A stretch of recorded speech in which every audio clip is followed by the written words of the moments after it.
Andy, Gareth, Ollie still with you, and yes, pleased to be joined now by Anthony Novak. And I have to say, Anthony, I mean, firstly, congratulations on the new contract and returning to the Canadian Premier League, but maybe this is kind of like a Toronto Maple Leaf becoming a Montreal Canadian or vice versa.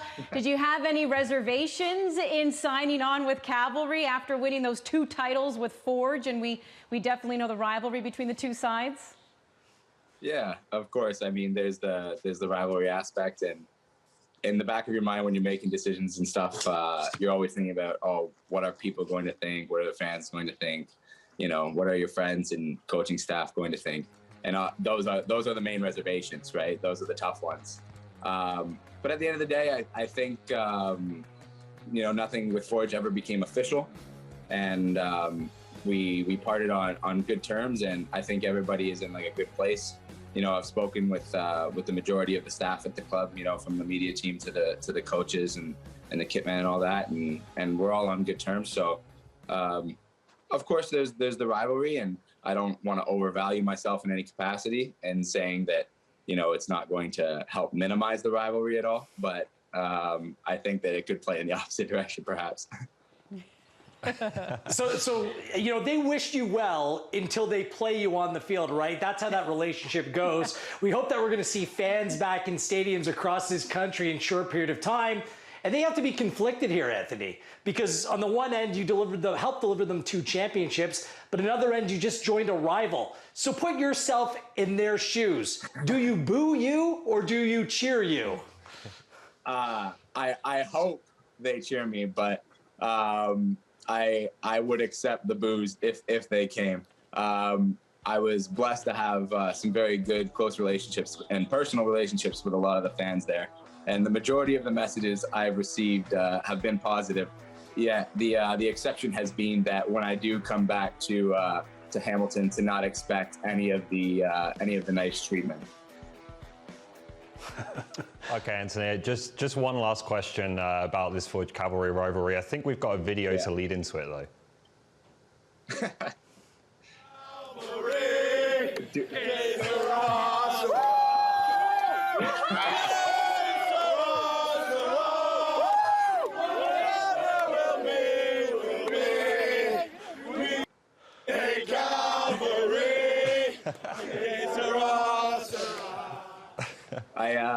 That's excellent. I had to expect that this would surface at some point. I think every Cavalry fan won't begrudge you that, because I'm sure they expect their players to feel exactly the same way about Forge. But can you just tell us, as a Forge player, what did you think of Cavalry, and what was it like going into those games?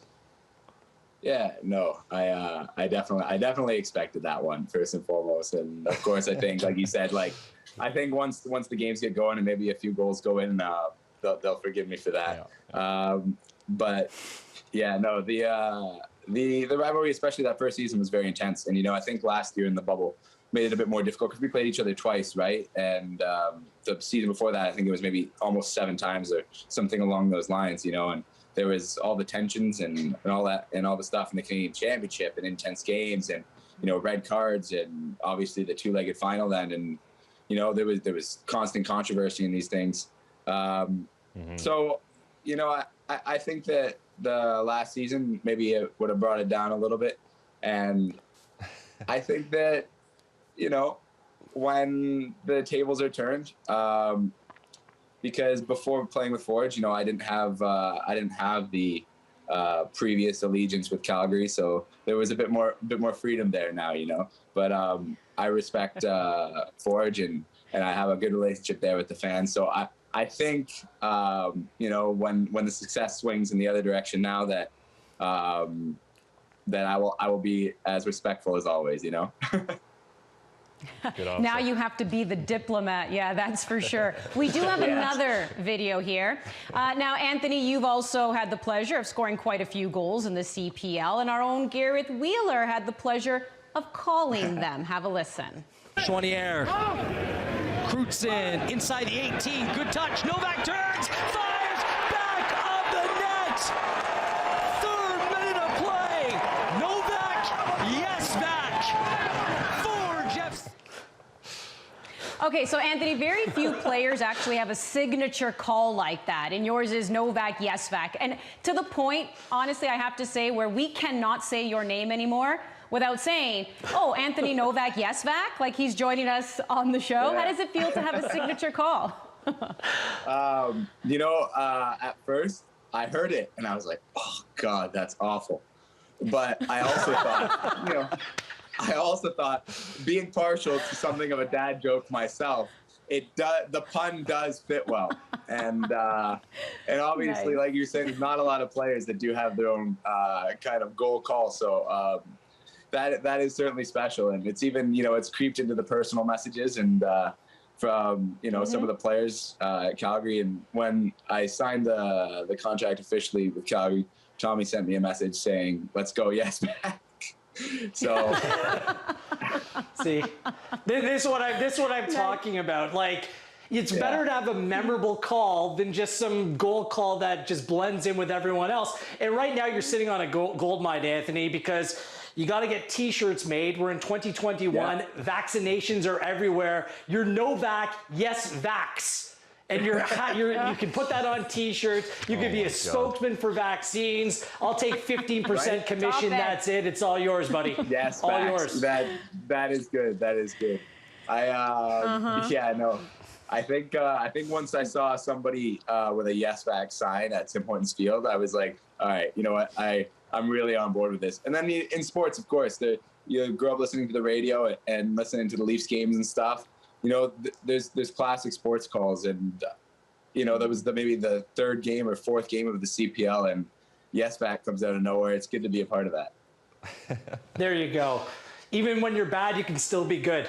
Listen, Anthony, you just had a European experience. You spent some time in Portugal. Has it made you a better player? What are you bringing back to the Canadian Premier League with you?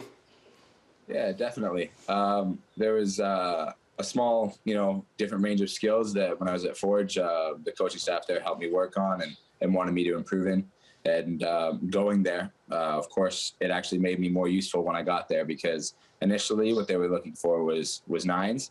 They had some injury problems and they needed goals. And then their guys came back to fitness and they needed somebody with a bit more versatility. And I ended up playing, as an inverted 7, as a 10. And I've been able to add a bit more to the game. And now when I go to Calgary, I believe the expectation is that I'll be a 9.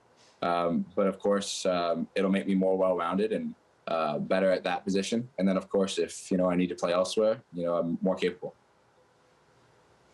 Anthony, I have a bit of a big question for you, bigger picture question, so to say, and that, of course, is the players' union. And we know a couple months ago the league coming out and being transparent with their numbers. So maybe you can speak a little bit to the importance of a players' union and also the importance of a league being transparent when it comes to their cap numbers.